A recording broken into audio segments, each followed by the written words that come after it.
നിനക്ക് രക്ഷപ്പെടാൻ കാശ് വേണമെന്ന് പറഞ്ഞു. 5 ലക്ഷം തരേണ്ട സ്ഥാനത്ത് 10 ലക്ഷം രൂപ തരാൻ തയ്യാറാന്ന് ഞാൻ പറഞ്ഞില്ലേ? പക്ഷെ എന്റെ മോള് പപ്പിമോൾ ഈ വീട്ടിൽ വേണം, ഞങ്ങളൊപ്പം വേണം, ഞങ്ങളുടെ മോളായിട്ട് വേണം.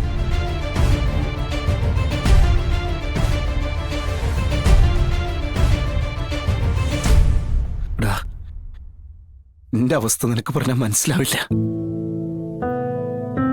നിന്റെ മോളെ എനിക്ക് വിട്ടുതരാൻ പറ്റില്ലടാ. ഞാൻ എന്റെ നിവൃത്തികളോട് പറയാ, വിട്ടുതരാൻ പറ്റില്ല.